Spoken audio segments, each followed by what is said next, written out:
किसी भी देश के लिए उसका इतिहास बहुत ही महत्वपूर्ण होता है और जिस जगह मैं अभी मौजूद हूँ वो नेशनल आर्काइव्स ऑफ इंडिया है, जिसकी स्थापना 1891 में ब्रिटिश इंडिया ने की थी। उस समय उन्होंने ब्रिटिश के जितने भी डॉक्यूमेंट्स थे उनको सहेजने के लिए इसकी स्थापना की थी।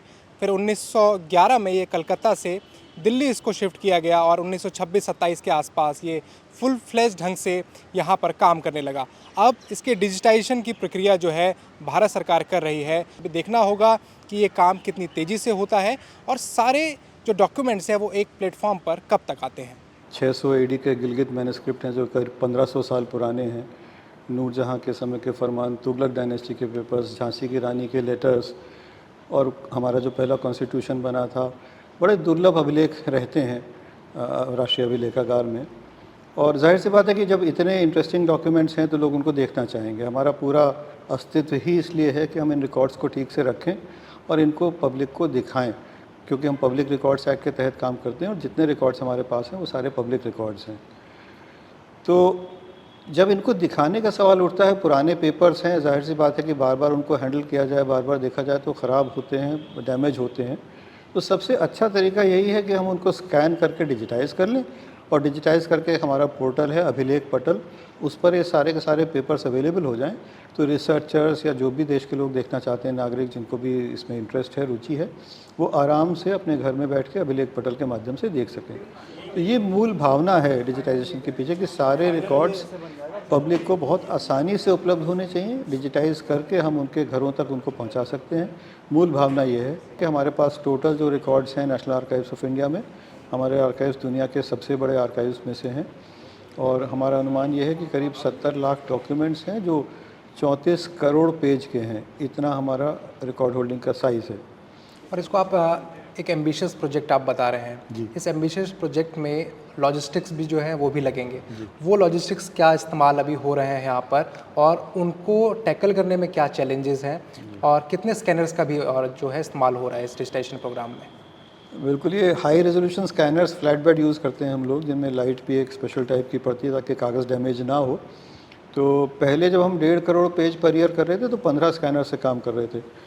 अब हम लोगों को चूँकि 15 करोड़ पेज पर ईयर करने हैं तो 150 स्कैनर्स की हमको आवश्यकता थी। अब आर्काइव्स जो हैं बड़े दुर्लभ कागज़ होते हैं, ये सिक्योरिटी एनवायरनमेंट में यहाँ पे रहते हैं और फिर टेम्परेचर ह्यूमिडिटी कंट्रोल करके रहते हैं। तो ऐसा नहीं किया जाता कि आर्काइव्स को हम अपने आर्काइव्स के बाहर ले जाएं। जो हमारे डॉक्यूमेंट्स हैं आर्काइवल, उनको आर्काइव से बाहर नहीं ले जाया जाता है। रिपोजिटरीज़ में जहाँ रखें वहीं पर स्कैनिंग होती है। 150 स्कैनर्स की आवश्यकता थी, इतने लगाने के लिए हम पे जगह ही नहीं थी। एक हेरिटेज बिल्डिंग है जिसमें आप बैठे हुए हैं। हम लोग 1926 में इस बिल्डिंग में आए थे। जो लुटियंस ने 5 डिज़ाइन करी थी शुरुआत में, जिनमें पार्लियामेंट थी, राष्ट्रपति भवन था, नॉर्थ ब्लॉक, साउथ ब्लॉक था, उसके साथ ही डिज़ाइन हुआ था। तो इस बिल्डिंग में बहुत ज़्यादा हम कंस्ट्रक्शन, तोड़ फोड़, एक्सटेंशन ये सब काम नहीं कर सकते हैं। 150 का चैलेंज था। फिर हम लोगों ने तय किया कि हम कई शिफ्ट में काम करेंगे, इसलिए 75 स्कैनर से काम चल जाएगा। तो इस समय जो हमारा प्रोग्राम लॉन्च हुआ है उसमें हम 75 स्कैनर्स एम्प्लॉय कर रहे हैं थ्रू अ वेंडर। हमें आर्किविस्ट्स हायर करने पड़े बिकॉज 6 लाख पेज रोज़ इशू करने के लिए कम से कम 60-65 आर्किविस्ट्स की आवश्यकता है। हम पे थे नहीं इतने, तो हमने कुछ आर्किविस्ट हायर किए हैं। बहुत सारे पेपर्स आपने देखा होगा, कोई पेपर पुराना हो जाए तो येलो कलर का हो जाता है, डिस्कलरेशन हो जाता है, ब्रिटल हो जाता है, टूटने लगता है। ऐसा कागज़ में एसिडिटी होने के कारण होता है। तो पुराने पेपर्स में बहुत सारे ऐसे होते हैं जिनको स्कैन करना मुश्किल है, वो स्कैनर तक ले जाने में ही डैमेज हो सकते हैं पेपर्स।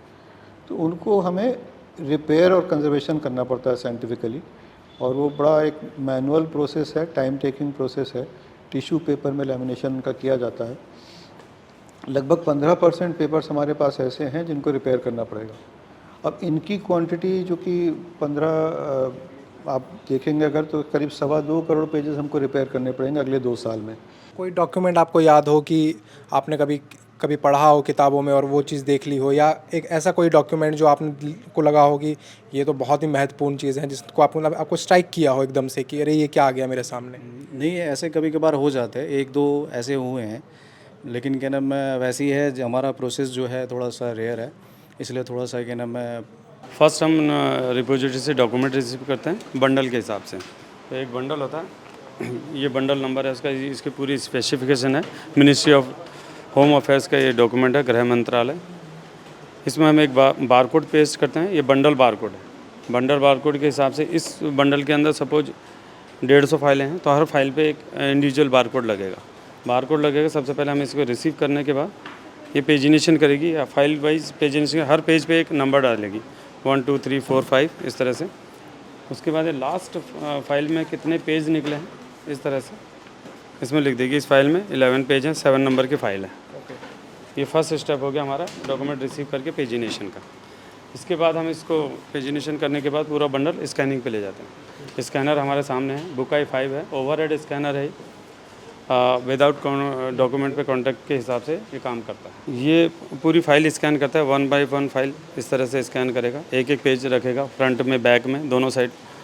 और अभी कितने लोग हैं आप लोगों के इस टीम में?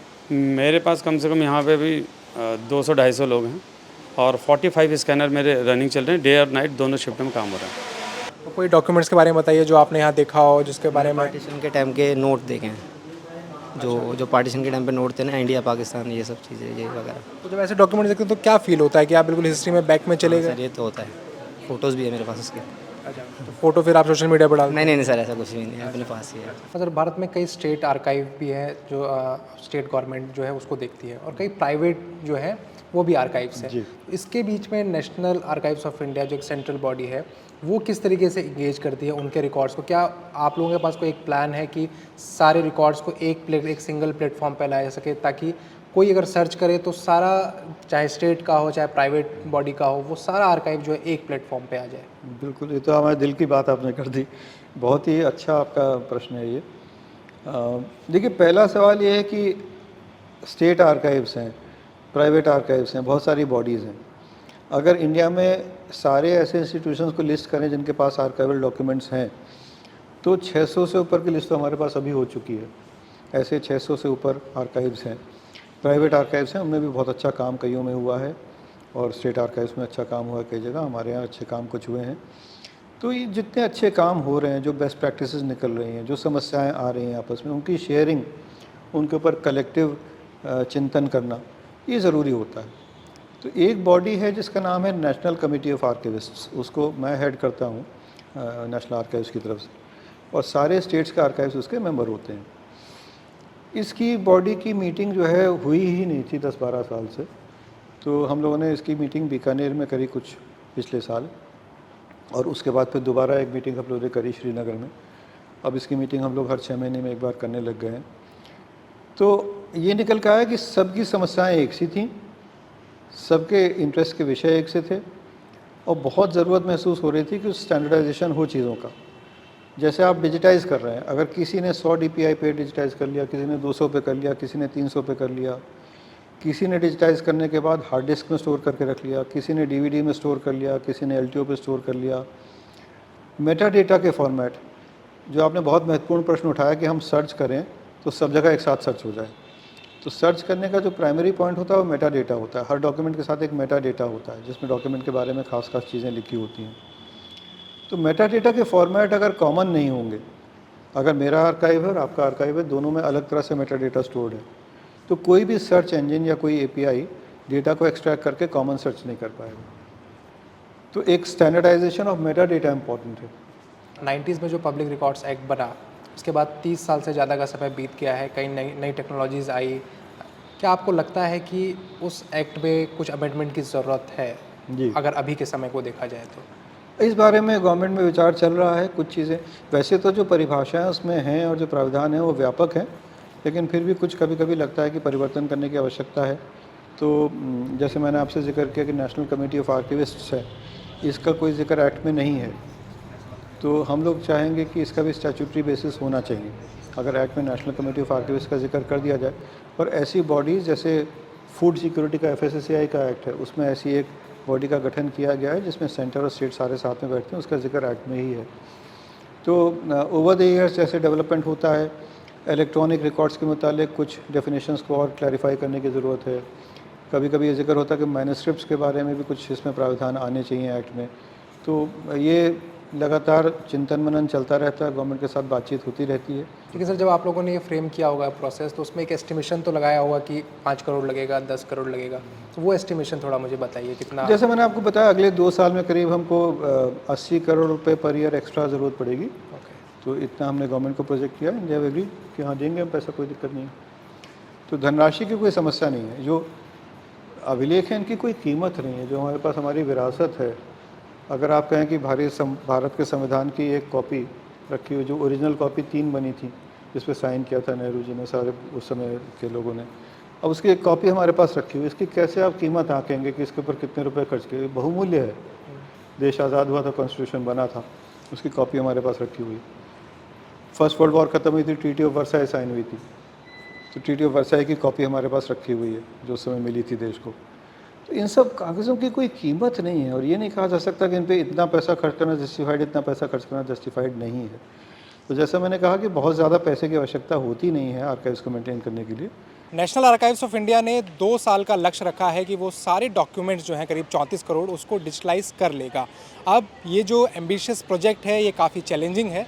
अब इसके लिए बहुत सारे स्कैनर्स लगाए हैं, बहुत सारे मैन पावर का जो है उसको जुटाया गया है। अब ये देखना दिलचस्प होगा कि ये काम समय से पूरा हो पाता है या नहीं।